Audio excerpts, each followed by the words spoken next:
саламатсыңарбы? Мен Ош шаарынын тургуну Турганбаева Мээрим Акуновна. Биз былтыр 2019 жылы ушул Ош Travel компаниясына барыбыз акча алыс жака ишке барабыз деп көп адамдар акча берип ушул убакка чейин биз ушул адамды таппай жүрөбүз. Биздин кайрылганыбыз основной ушул Камчыбек Ташиевке, Талант Мамытовго, Садыр Жапаровго кайрылып атабыз. Биздин көйгөйүздү угуп бере турган, чечип бере турган адамдар ушулар деп ишенебиз. Азыр биз ушул адамдарды мына азыр сотторго, прокуратураларга биз даже тергөөчү бар жогуна жаздык, бир дагы жооп чыкпады. Бизди кайтарып гана артка чегинтип койду. Бишкекке чейин бардык, Бишкектин Свердловский роудусуна бардык, генеральный прокуратурага таштадык. Бирок алар дагы бизге жооп бербей койду. Эмне дейбиз, биз мына жерде астыбыз кредит алгандарыбыз бар, процентке алып төлөгөндөрүбүз барбыз, балдар. Ошон үчүн биз ыйлап ушунча адам, дагы бизден да көп адамдар бар. Биз билгенден бул Positive Travel деп Ибрагимова Жаркын Ибрагимов, Айжан Ибрагимов Жаркын деген бир тууган балдар, ака-укалылар. Бирөөсү генеральный директормен деп чыккан сиңдиси. Мына кыз, мына мен генеральный директормен Ибрагимова Жалп Айжан деген кыз. Мен директормен, мен ушунун бар жогун меселелер менен башка жактарга келишим түзүп жөнөтөм деген ушул жаш кыз алган бизден. Кайтара ушунун бир тууган акасы ошол бизди ишке жайгаштырам деп, ага 2 менеджер кошо бар, баарыбызды келтирип, үмүттөндүрүп, барасыңдар эжет, мынанча төлөй калыңыздар, ошо төлөсөңүздөр 90 күндө эме келет, ишке чакыруу келет, биз сиздерди 90 күндө жөнөтөбүз дейт. Анын ортосунда бизди Казакстанга да жөнөттү. Канча-мынчалар Казакстанга барып келди, жок жерден болбогон эле нерселерге жөнөтүп. Биз ошон үчүн сиздерден суранышыбыз мынабы, урматтуу Камчыбек Ташиевич, Талант Мамытов, Садыр Жапаров, биздин ушу көйгөйүбүздү мыйсам дегенде кандай болсо дагы чечип бериңиздерди абдан суранабыз. Ушундай акыбалга келип калдык. Биздин сөзүбүздө уга турган адам бар бекен, чоңдор барбы деген үмүттөбүз, балдар. Ошон үчүн биз сиздерден ушунчалык суранып кеткен, ушу көйгөйү, ушу карапайым элдин нерсесин чечип бергенди суранып кетем мен. Ооба, бул Positive Travel деп компаниясын телевизорда жарыя аркылуу көрүп, мен дагы Ош шаарынын тургуну болом, Төлөкөн айылынан. 2020 жылдын февралында ушул жарыяны көрүп, мен дагы өзүм ушул сүйлөшүп телефон аркылуу. Анан келиңиз дегенден келсем ушул Ибрагимов Жаркын деген ген директор экен ушул фирманын. Ушул өзү кабыл алып, аке Европанын айткан ушул түзүм келишим боюнча жайгаштырып жумуштарга, иштерге. Айлыгыңыз 3200 евро болот дегенден мен айттым, туруктуу болобу же кандай десем, баары жакшынакай бүтөт, баары жакшы болот деп ишенимге киргизип, кредит алып, акча берип, мына азыркы күнгө чейин бул жигит качып, бир тууган карындашы генеральный директор экен, Ибрагимова Айжан. Ушул кыз, мен дагы ушул олтургандардын катарындамын. Урматтуу Садыр Жапарович жана Камчыбек Ташиевич, Талант Мамытович, биз сиздерге кайрылабыз, айланайын. Бир жардам кылыңыздар. Көйгөйүбүздү чечип бериңиздер. Эми көптөн көп үмүтүбүз сиздерде. Бизди мына кайрылып аткан ГОУД прокуратура Ош шаарынын чече алышпай койду. Акыры Бишкекке бардык. Бишкекте Свердловский роудуга кайрылдык. Ал жердегилерде да чече албай атат. Жогорудан үстөмдүк кылып атыр прокуратура, ген прокуратура деп. Генеральный прокуратурадан үстөмдүк кылып атыр. Аябай көп адамдар алдандык. Жардам кылууңуздарды суранабыз. Бала чака небере дегендерге дали кыйын болуп калдык. Чечип бериңиздерди тез арада суранып кетем. Аман. Оғыздар, урматтуу кыргыз элем, ушундай журналисттер, биз жогоруда жакшы агалар айтып кетти. Чын-чынына келгенде биз айла жоктон келип отурабыз. Биз чоң ишеништебиз. Ушул азыркы учурда жаңы бийликти алып келген мына биз жаштар ушул жаңы бийликке келип, эл бийлиги болот деген жакшы бир терең ишеништебиз. Бирок ошентсе дагы күч структуралары азыр толук кандуу өзгөрүлө элек экен. Садыр Жапаров өзү айтып кеткенде, Кудай буйрса жакын арада бул күч структурадагы дагы чыныгы элдик кызматка келүүчү адамдар келет деген бир ишеништебиз. Ошондой эле эмне дейбиз, ушул жерге биз ыйлактап белип отурабыз. Анткени бул жердечи өтө чоң сумма жатат. Бул жерде бир 10 000, 20 000 доллар эмес. ар бирибиз ошол учурда 2000ден 3200 евродон бергенбиз. Сомго которуп айтканыбызда азыр 125 миң алды, 280 миң сомдон бергенбиз. Биз бул акчаларды оңойчулук менен тапкан жокпуз. Анын үстүнө бул жерде жогоруда айтып кетти.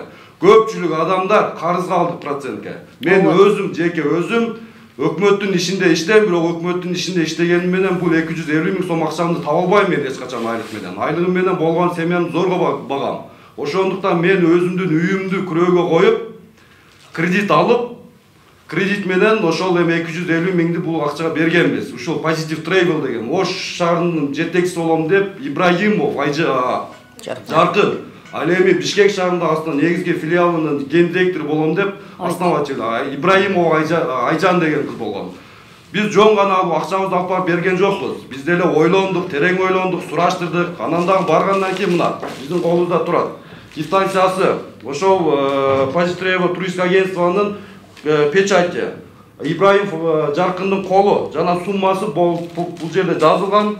Бул контракт эме договордун ичинде бардык нерсе жазылган, камтылган. Эмне 90 күн ичинде алар өздөрүнүн жумушун аткарып беребиз деген. Эгерде 90 күн ичинде өзүбүздүн жумушубузду аткарып бере албасак, виза ала албасаңар, биз силерге толук кандуу болгон акчаны кайтарып беребиз деп бул жерде айтылган жана кол коюлган.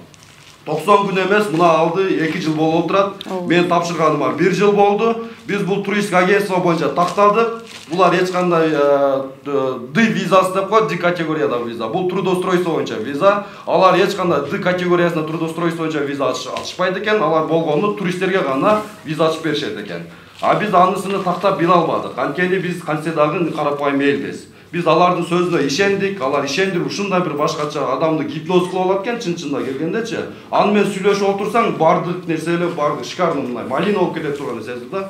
Биз эмне үчүн Европага барат? Европада биз деле бул жерден чыгып өзүбүздүн мекенибизди таштап кетип барып ал жакта бирөөнүн үйүндө, бирөөнүн жеринде иштегибиз келбейт. Биз ошол жерге барсак, ушу үй бүлөбүзгө керектүү бир чоңураак сумма тапсак деген бир жакшы ниеттерибиз болгон. Ошон үчүн биз силерге суранып кетебиз. Бул жерде жогоруда айтып кетти.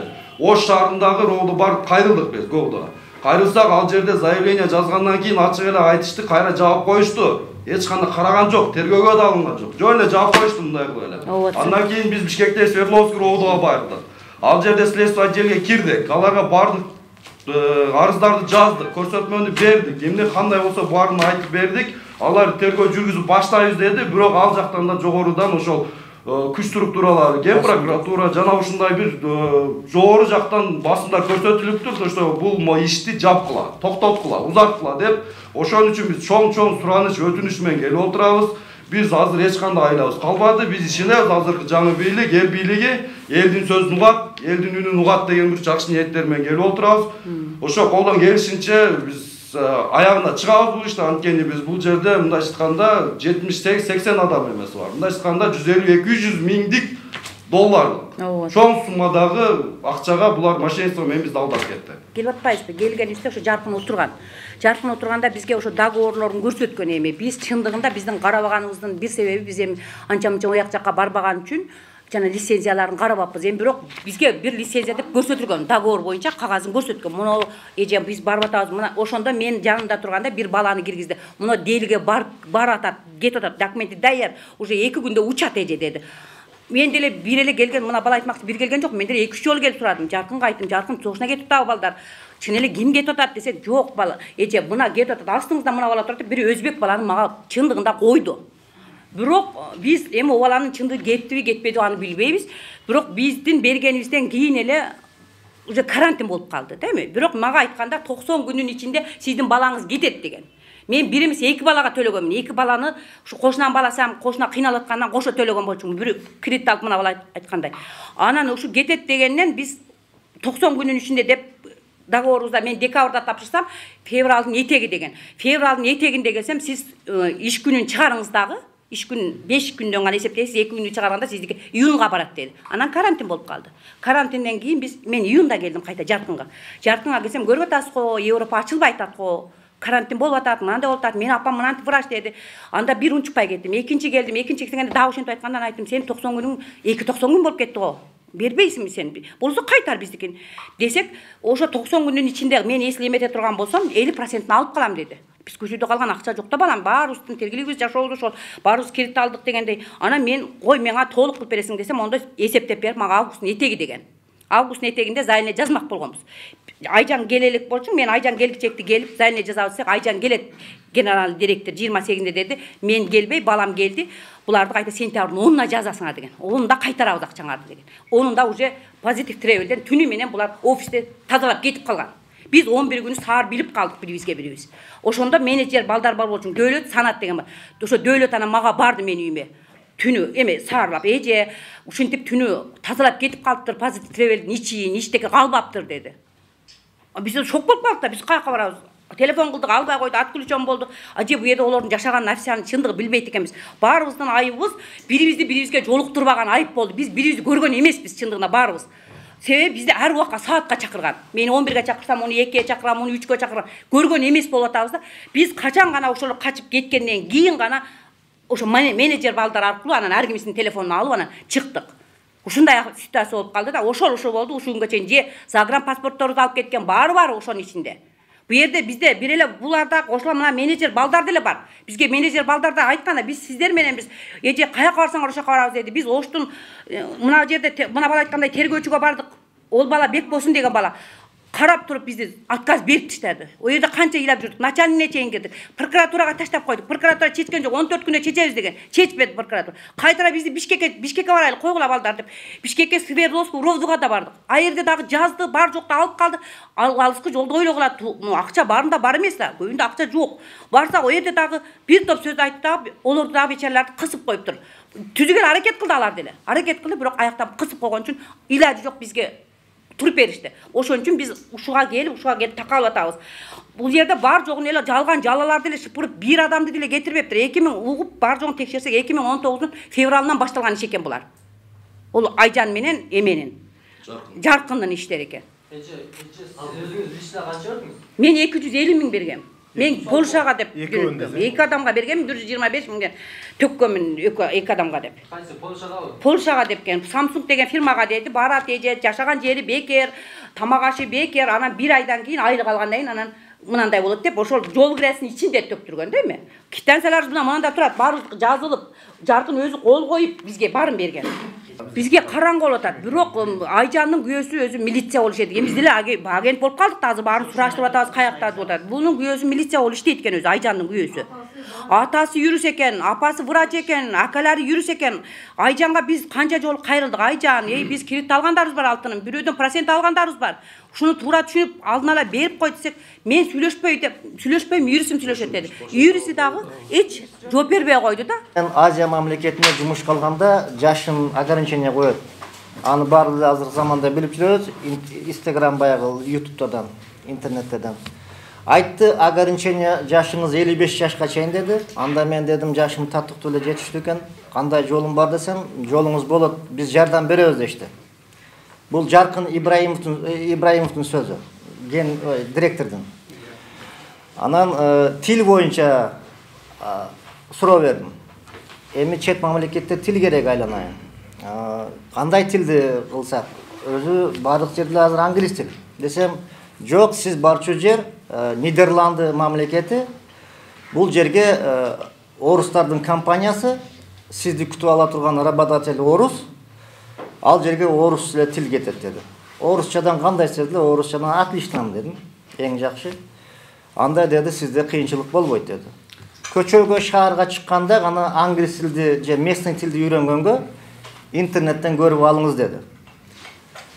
Жумуш эмне жумуш боюнча ошол 8 саат же болбосо 10 саат иштейт деди. Холодильникте, ошо кетчуп фирмасында. Айлык эмгегиңиз деди 3200 евро болот деди, колго тийиши.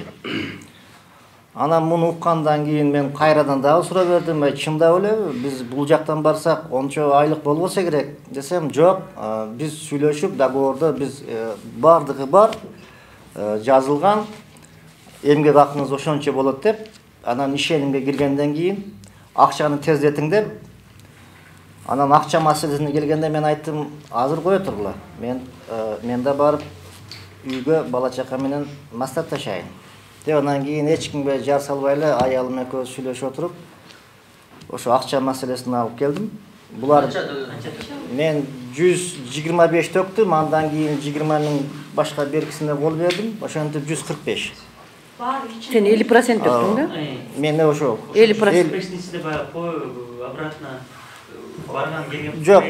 Бул 50% работодатель ал жарым төлөйт деди, сиз жарым төлөйсүз деди.